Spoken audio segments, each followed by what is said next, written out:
Welcome to Forsaken News. This is the series where I talk about all the hot news for Forsaken. Let's begin. The new owners of Forsaken, Basil and Hitoko, made a stage talking about the latest Forsaken drama and news. From this one stage, we actually got a ton of info about Forsaken, including the Mafioso redesign is almost complete. The design, the animations, the intro are done. All they have to do now are the voice lines. Andrew really wants to make the skin perfect, so that's why it's been taking some time to get added. We also have some Mafioso Animations.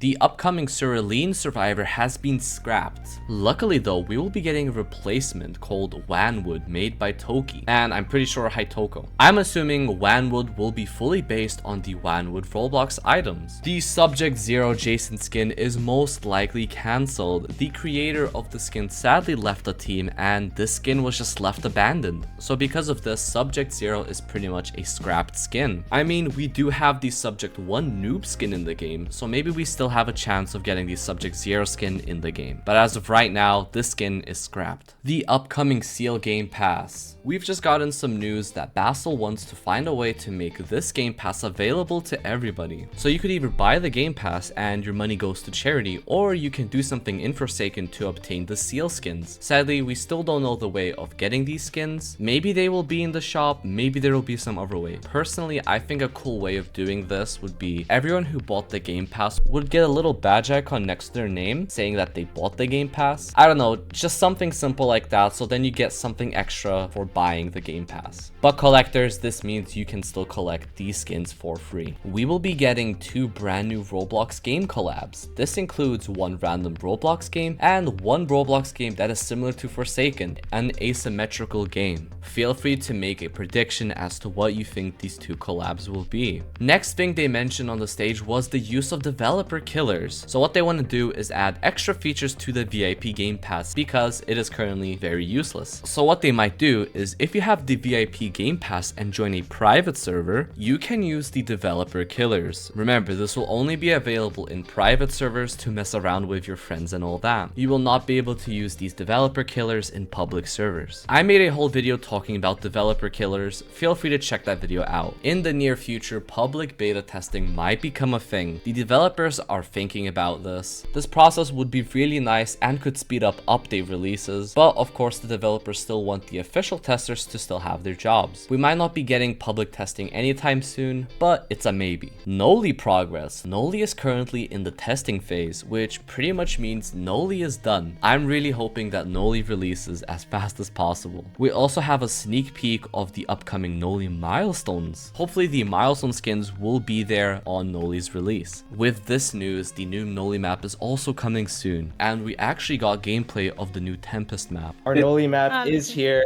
It's coming with Noli. It's still missing the update. I mean, not the update, the music, but it will come eventually. But yeah. Just note that everything's not finalized. But it's pretty close. I balanced it to the best of my abilities, I hope. But yeah. I hope you guys think it's really hype. I hope you think it looks cool. Maybe it's laggy ass stream, bro. You're probably playing on a coaster. No, it is a little bit laggy. It's not that laggy? bad. Okay. It's not that bad. It's not that bad. It's not that bad. Forsaken News. But yeah, Forsaken Forsaken News. News. Jingle, jingle, jingle, jingle, jingle. The Tempest is coming. This is a collab map made by our good friends. The Tempest is real. Heed the call, Wuthering Heights. Check out that lightning, bro. Also, wait, Basil, are you fine with that or no? Will there be a map based on Work at the Pizza Place? Okay, yes, that is Work at the Pizza Place. Yes, it is coming soon. I don't know if it's gonna come this update. I would show you, but I think you guys are good with Tempest only. Bro, it's a Also, shame. Hitoko, that you can mention that. Okay, Isaac wanted me to tell you all, because as I said, we do have a lot of collabs in the works. We can't say the name, but we are collabing with 2 Roblox games. One is another asymmetrical game, and the other is not an asim game. Next up in the news, we have the upcoming Sonic.exe killer has been scrapped. For the people who really wanted the skin, I'm so sorry, but Sonic is no more. This is mainly because of how hard it was to balance out the guy and because of the whole Sonic.exe, the disaster game, getting deleted. Simply, Forsaken didn't want to take any risks. Maybe in another universe, we're gonna get Sonic. And that's everything from the stage. Next up, we have some custom little animations from Andrew. Here's Azure, an upcoming killer.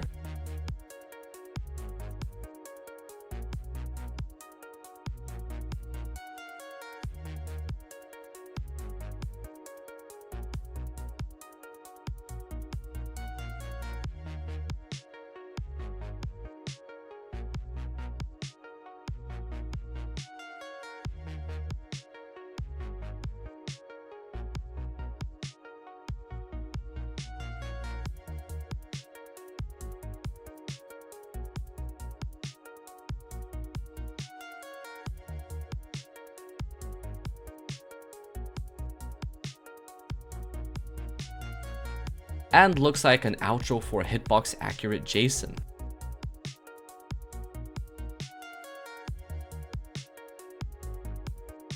Have some upcoming collab skins. This includes the Isle collab skins. There's going to be a Demolitionist half skin and a Stan Cool Kid skin. Looks like we'll also be getting a few skins from the Roblox game POSTMORTEM, including a TAF skin called Gratimio and a Dusakar skin called Marvin. Next upcoming skin appears to be a Noli skin. This guy is called Yeslo. I'm pretty sure this skin is based on inverted Noli colors. Next up, Andrew made some concepts for movesets. Here's Jane Doe's movesets, an upcoming survivor. Passive, all seeing. When a survivor takes more than 15 damage, Jane gets an aura read and the current stamina of the survivor. Hidden passive, silenced. Due to the Spectre's influence, Jane's face is blocked out on John Doe's screen. Ability 1, passive footprint. Jane can place a small rune on the ground. Survivors who walk on it regain 10 stamina. Killers gain corrupted. Corrupted now covers up the timer and stamina. Jane can place free at any time, but each charge needs time to recover one after another. Error 410. Jane casts a wall in front of a survivor using a charge. Running into it grants the survivor a random buff while granting a random debuff to the killer for 5 seconds. The killer can hit the wall to make it disappear. Charges only recover once all 5 are used. They can be recovered with overhead. With overhead if all the charges aren't used. Buffs included speed, resistance, and regeneration. Debuffs included slowness, subspaced, and corrupted. And ability number 3, overhead.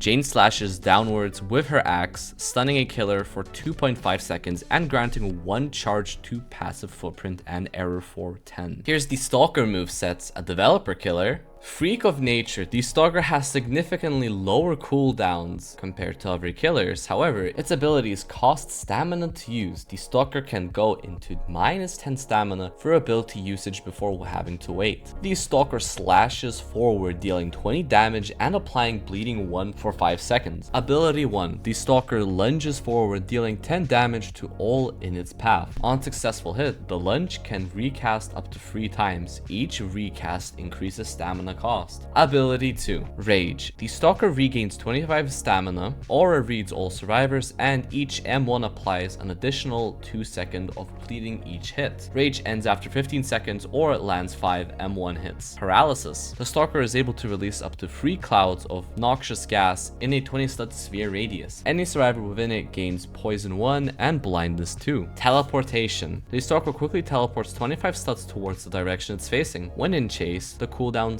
slightly. Decoys. The Stalker summons 3 decoys per survivor across the map to chase them. If the Stalker hits a survivor when a clone is within 5 studs, apply weakness 1 for 5 seconds. Ability 3, Evolution. The Stalker is able to adapt to any situation when using ability 3. The Stalker transforms into one of 4 forms: attack, defense, speed, and stealth. Attack increases all damage by 25%, changes ability 1 to rage. Defense decreases stun time by 40%, changes ability 1 to paralysis. Speed increases overall speed by 15%, increases stamina gain by 5%, changes ability 1 to teleportation. Stealth. When not in chase, the Stalker gains invisibility 4 and undetectable, changes ability 1 to decoys.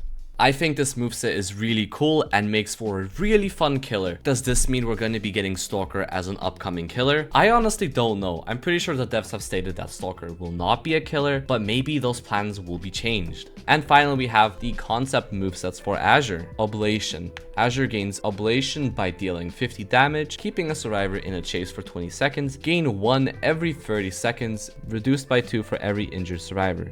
Atropa. A stacking debuff. Each stack increases damage taken by 5% and triggers when Azure hits a survivor. An illusion plays such as a fake bulb, snare, or blooming flowers on UI. Stacks cannot increase once triggered, and interacting with an illusion reveals the survivor's aura to Azure for 5 seconds. Atropa stack lasts for 10 seconds or when an illusion is interacted. Azure has a flat 25% stun time reduction and gains strength 1 for 5 seconds, loses 1 oblation. Azure lashes a tentacle forward, dealing 22 damage and applying Atropa 1. To bloom, Azure places a bulb onto the surface. Once it blooms, a tentacle sprouts out and attacks a survivor if they sprint. Use an ability or stay in the area for 10 seconds. The snares deal 20 damage, applies Atropa 1, and reveals the survivor's aura for 5 seconds. Snares go into a hibernation period for 5 seconds where they can move 10 steps towards the closest survivor. Using a point of ablation on a tentacle increases the damage to 25, applies weakness 1, and has no longer range. Survivors can enter a QTE to remove a bulb or snare. Snares are slightly more difficult. When removed, heals 5 HP to all survivors in a 5 stud radius. To Blossom, Azure targets an area in a 80 stud radius from him. Azure launches themselves upwards and forwards towards that area. Landing with no survivors within 5 studs, performs a slam, dealing 5 to 10 damage depending on the distance, and applying Atropa 2 to all survivors in 15 stud spherical AoE. Azure gains slowness 1 for 3 seconds. Landing within 5 studs of a survivor grabs them, applies Atropa 3 and throws them for 40 damage. Azure gains slowness 2 for 5 seconds, increases cooldown. Atropa stacks adds to the grab radius. Azure can choose to cancel the ability mid-air using the ablation charge, gaining strength 1 for 10 seconds. To Wilt, Azure spends all ablation to cause all snares to whip around wildly. Survivors hit take 25 damage plus Atropa count times 2 damage. Survivors who are in a injured state are grabbed by the snares, held for 5 seconds, and causes a QTE. Failing the QTE causes the snares to throw the survivors towards Azure. All survivors have their aura revealed to Azure for 10 seconds. On top of that, Azure gains strength 1. That's all the news I have for today. See you all next time. Goodbye.